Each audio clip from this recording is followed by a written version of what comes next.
आइए आज हम स्टडी करेंगे क्वेश्चन नंबर 11। पक्षियों में उड़ने हेतु क्या क्या रूपांतरण है। तो पक्षियों में उड़ने के लिए क्या क्या परिवर्तन हुए हैं तो उनके बारे में हम स्टडी करेंगे। तो अभी इसके पीछे वाले क्वेश्चन में हम लोगों ने पढ़ा था कि जो पक्षी होते हैं उनके आगे वाले जो पैर होते हैं वही पंख में बदल जाते हैं।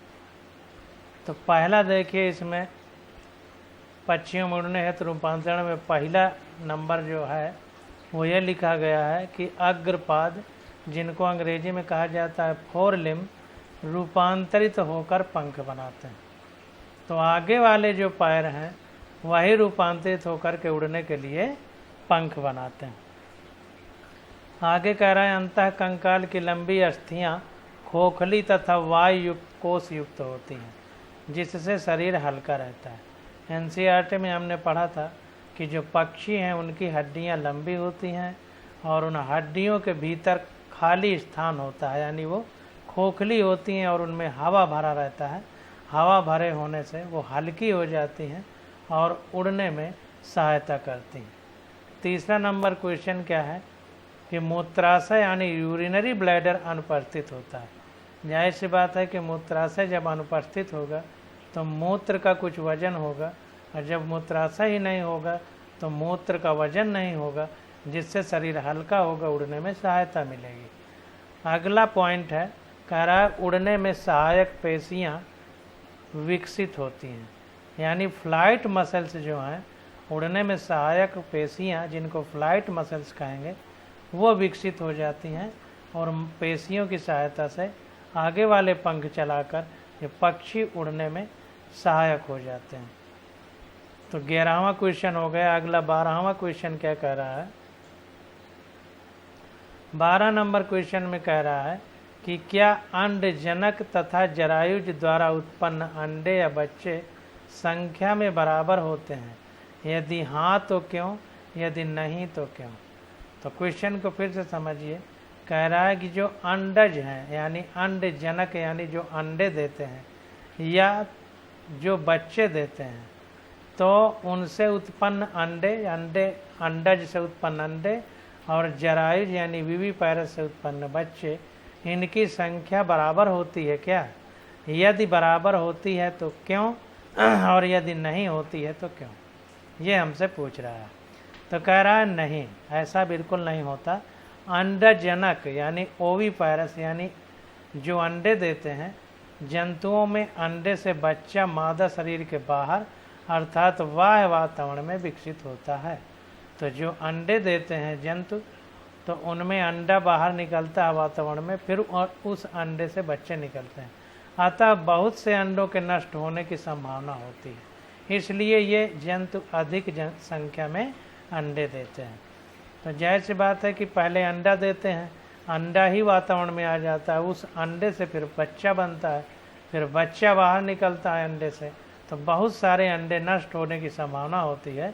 इसलिए अंडा देने वाले जो जंतु हैं वो अंडा ज़्यादा संख्या में देते हैं, इस बात को ध्यान रखना है। और जरायुज यानी विविपैरस जो बच्चे देते हैं, डायरेक्ट बच्चे आते हैं वातावरण में, तो जंतुओं में भ्रूण का विकास मादा शरीर के अंदर होता है। तो मादा शरीर के अंदर चूँकि भ्रूण यानी एम्ब्रियो का विकास होता है जिससे बच्चा बनता है, तो अतः केवल एक या कुछ बच्चे ही उत्पन्न होते हैं। तो चूँकि बच्चे का विकास मादा शरीर के अंदर होता है तो बच्चे के जिंदा रहने की संभावना ज़्यादा होती है, इसलिए इनकी संख्या कम होती है और केवल एक या दो कुछ बच्चे ही उत्पन्न होते हैं। 2 या 3 मतलब किसी किसी में 5-5 हो जाते हैं।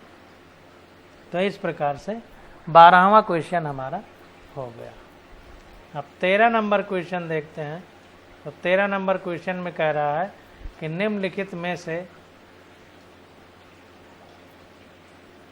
शारीरिक खंडीभवन किसमें पहले देखा गया, यानी कहाँ से सेगमेंटेशन शुरू हुआ, शरीर खंडित होना शुरू हुआ, किस संघ से। तो हमने एनसीईआरटी में पढ़ा था कि एनीलिडा से सेगमेंटेशन प्रारंभ हुआ था। तो इन 4 विकल्पों में से एनीलिडा हमारा सही हो जाएगा। एनीलिडा से सेगमेंटेशन या खंडीभवन का प्रारंभ हुआ था। अब क्वेश्चन नंबर 14 आ जाता है। तो क्वेश्चन नंबर 14 में कह रहा है कि निम्नलिखित की मिलान कीजिए। तो इनमें हमको मिलान करना है, जैसे ओपरकुलम। तो ओपरकुलम किस में पाया जाता है?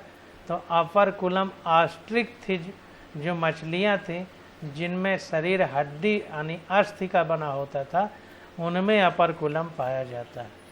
अब बी वाला पूछ रहा है कि पैरापोडा यानी पार्श्वपाद, पैरापोडा यानी पार्श्वपाद किस में पाए जाते हैं? तो हमने एनसीईआरटी में पढ़ा था एनीलिडा। तो एनीलिडा में पार्श्वपाद यानी पैरापोडा पाए जाते हैं। पैरापोडिया के अंतर्गत एनीलिडा हमारा आता है। तो बी का 5वां हो जाएगा। सी कह रहा है स्केल यानी सल्क, यानी बाहर, शरीर के बाहर सल्क किस में पाए जाते हैं? स्केल किस में पाए जाते हैं? तो रेप्टीलिया यानी जिनको सरीसृप हिंदी में बोलते हैं, तो सरीसृप में स्केल या सल्क पाए जाते हैं। ये सब हम लोगों ने एनसीईआरटी में पढ़ रखा है। अगला हमसे पूछ रहा है कि कंकत पट्टिका यानी कॉम्ब प्लेट किस में पाई जाती है? तो कॉम्ब प्लेट हमने टीनोफोरा में पढ़ा था कि टीनोफोरा में कॉम्ब प्लेट पाई जाती है। तो डी का फर्स्ट ऑप्शन हमारा सही हो जाएगा, टीनोफोरा। तो डी का फर्स्ट हो गया। ई नंबर पे कह रहा है कि रेडुला, रेडुला किस में पाया जाता है?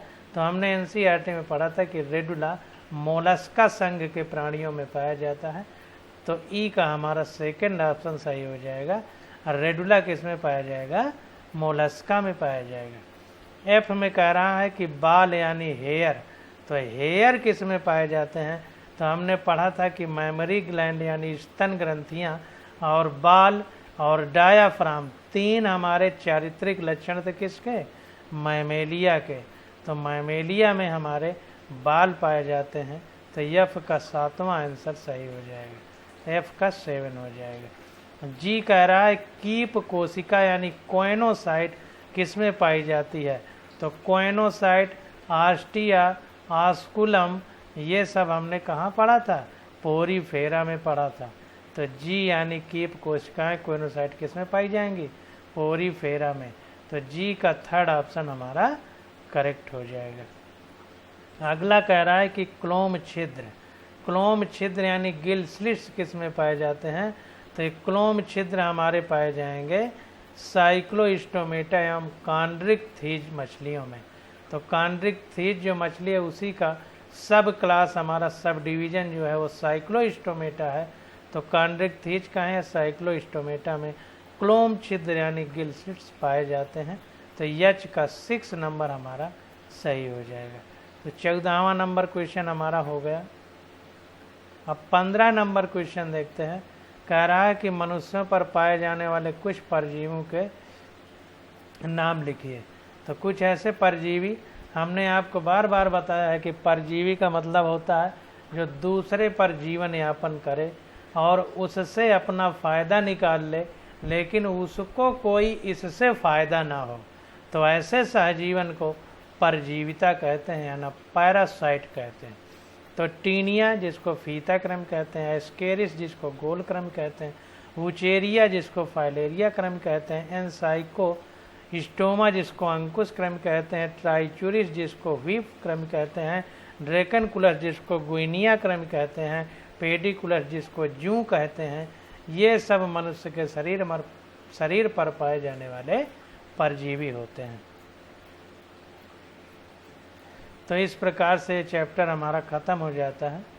अब आगे हम लोग नीट के क्वेश्चन सॉल्व करेंगे।